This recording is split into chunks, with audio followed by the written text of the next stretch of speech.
Good morning, America, how are you? Said, don't you know me? I'm your native son. I'm the train they call the city of New Orleans. I'll be gone 500 miles when the day is done. Hi, this is Arlo Guthrie on a hot day, but you are listening to Pavlina's Kidz Place. Hey everyone, this is Pavlina from Pavlina's Kidz Place. I'm on location in New York City in Central Park during the summer stage event with folk singer legend Arlo Guthrie. Hello. Hi. How are you doing? I'm doing good. Hey, good. So this celebration is like for your dad, Woody Guthrie, and like how is this event special for you and your family? Well, this is the day after my dad's 100th birthday. And so this summer, we are going around with my entire family, all of my kids and all the grandkids, every one of them. And we're doing a bunch of shows together. And we don't do it very often, but on this occasion, we thought it would be really fun. We're even going up to Canada and overseas. And so this is the one from New York. My dad wrote a song, This Land Is Your Land, and from California to the New York Island. And so we have done events in California and in Oklahoma and other places, culminating in this show in New York. That's awesome. And there's a few more, scattered around, but that was the idea. Yeah. Awesome. Okay, that's good. So, like, what did you learn from your dad, and like, what have you passed on to kids, and like to your kids and your grandkids that meant a lot? Well, I think the most important thing that my dad emphasized in all of his songs and all of his essays and his writing and his novels and other stuff was that everybody counts, and that there's no throwaway people. Mm-hmm. And in this world today, that's as an important a message as it was during the Great Depression when he was writing. The world needs everybody, and everybody is unique, singular, has a unique contribution that they can make. And if everybody pitches in and does what they can do because of who they are, regardless of how they grew up or where they're from or what they dress like or what their story is, then he believed that everything would get a little bit better, and we believe that too. Mm-hmm. Yeah, definitely, that's good. So like you performed in a lot of open areas like here today in Central Park, and a long time in Woodstock. So like is it the same, like what's the same now and what's different, and that people think, what do you think that people think is like the same and different? Well, the times are different. I mean, I've been around a long time, and I've seen things come and go. I started out 1961. I played here in New York at a little place called Gertie's Folk City. I was 13, and I just celebrated my 65th birthday, which is a few days ago. Mm-hmm. And so there's a lot of water under that bridge. Yeah. And the times are uniquely different. It seemed like back in the days when I was growing up in the 50s and 60s, early 70s, the world had woke up a little bit and people were trying to do some big things. End war, stuff like that. Mm-hmm. End poverty, end being separated from everybody because of the color of your skin or what you thought. And so and the environmental movement, all of these things, civil rights and the anti-war movement, all of that was live and well back 40, 50 years ago. And it seemed like for a while everybody went back to sleep. Yeah. And it seemed like they're waking up again. And I'm very excited about that. I like it when people wake up, and not just here in this country, but around the world too. In the Middle East, it means people out there risking their lives, trying to change things, make things a little bit better. And that's true all over the world. And there hasn't been a more important time to make the distinction between what's good for everybody and what's good for some people. Yeah. There are a lot of people still in this country and around the world who believe that government is best when it serves those with the most.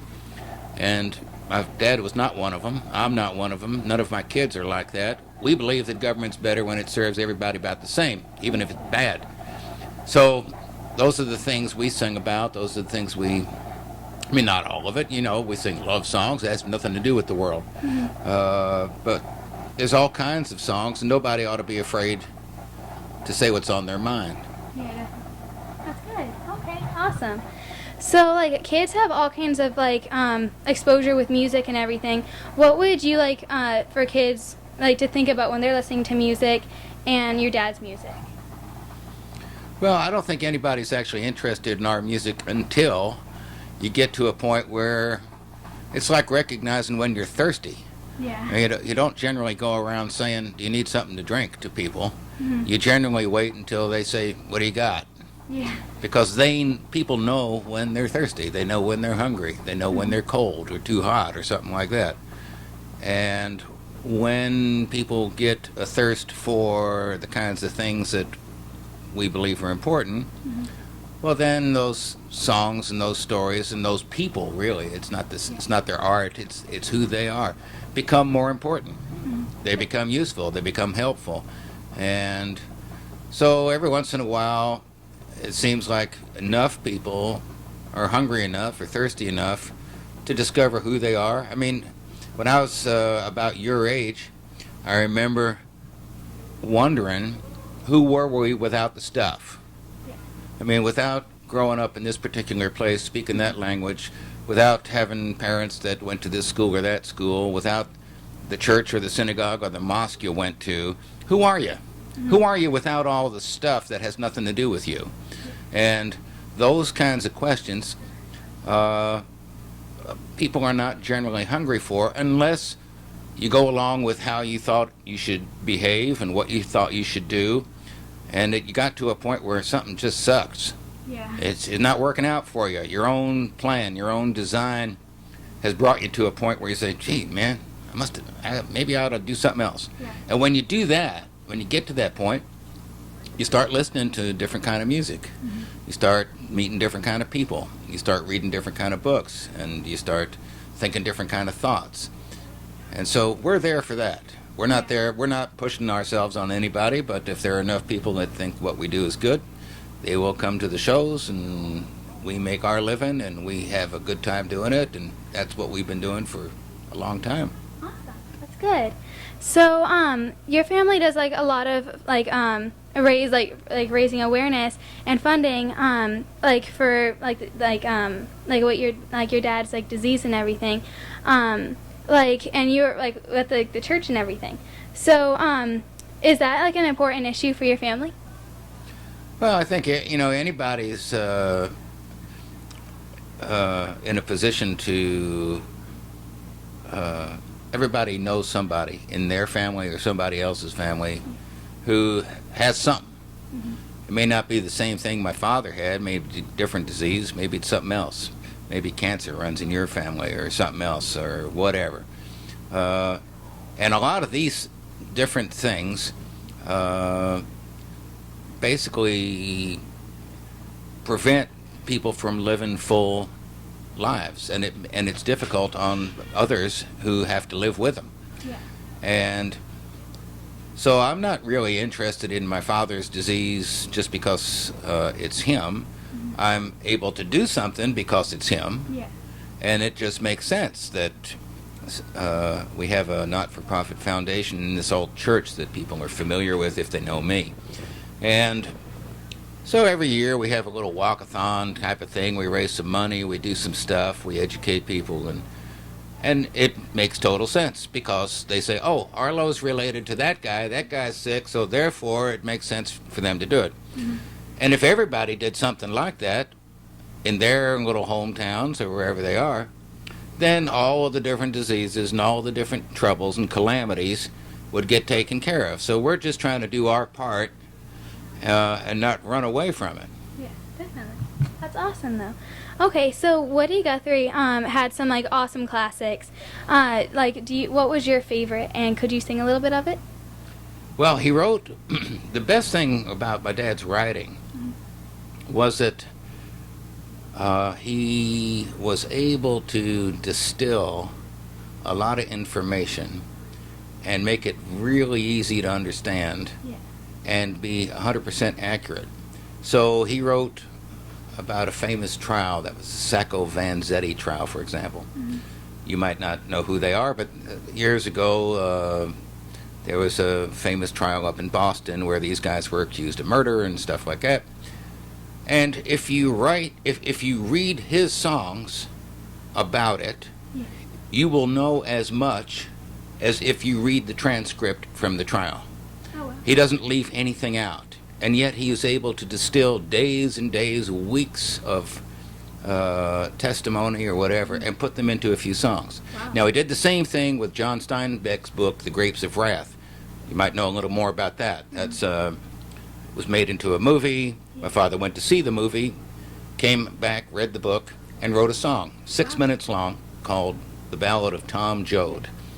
And he got a letter from Steinbeck a few weeks after the song came out, and the letter said, "You little bastard, how could you put in 12 verses what it took me an entire novel to write?" In other words, he took John Steinbeck's novel, didn't leave out anything important, and yet told the same story. Yeah. That's hard to do. That's I would be able to do it. well, it's one of the things that makes him so unique as a writer. He was a great editor of what he saw, and he was a great distiller in that he leaves you with a lot of information, but that you don't even know you're getting, Yeah. because it sounds like he's just talking to you. He's not teaching, he's not doing a course, he's not doing a study, he's not doing a lecture, but it just seems like he's talking to you, and all of a sudden you know as much about whatever was of interest to him as the guys for whom it happened. Yeah, definitely. And I love that. Yeah, I would too. Yeah, that's really cool that that he puts it in the lyrics, because I would prefer to listen to a song than read it probably. But Well, he just thought that songs had always done that. I mean, songs in the history of people only began to change. So somewhere before the 1900s, or right around that time, the world started getting electrified, and with electricity came radio and record players and stuff like that. But up until that time, for thousands and thousands of years, the recorded history of people was in songs and in stories, and people had been telling them to each other for a very long time, no matter where you come from. It was true in Europe, it was true in Africa, it's true in Asia, it's true all over the world, and it was true in this country. But with the advent of radio and with record players, people had access to a much bigger audience. Yeah. And so they started an industry, music industry. All of a sudden you could make a record about something, but you couldn't quite do it the same way as the history of your particular area had wrote it. Now it had to appeal to a big, broad country instead of just a little region.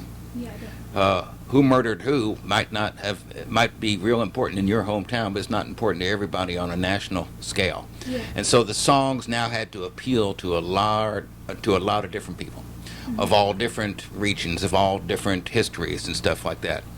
And so they became, if for lack of a better word, dumbed down, yeah, so that nobody would be offended. Because a lot of the old songs, a lot of the old cowboy songs were hilariously funny, but you couldn't sing them in the company of people who were, what's the word? You couldn't sing it in polite company, let's put it that way. So those kind of songs went away. Nobody sang them anymore. yeah, And we started listening to pop music, which was the kind of music that is currently now sort of the rage around the world. You can listen to it anywhere. It doesn't tell you that much, because it really can't. But there are still local people writing local songs.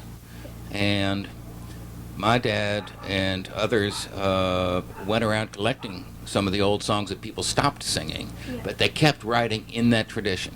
that's And they tried to broaden their appeal so that the things that were important to everybody could be sung in songs. Now, that had never been done before because the world had never been that big. So if you live in a little town in Calumet, Michigan, out in the middle of nowhere, you can write songs about what happens there.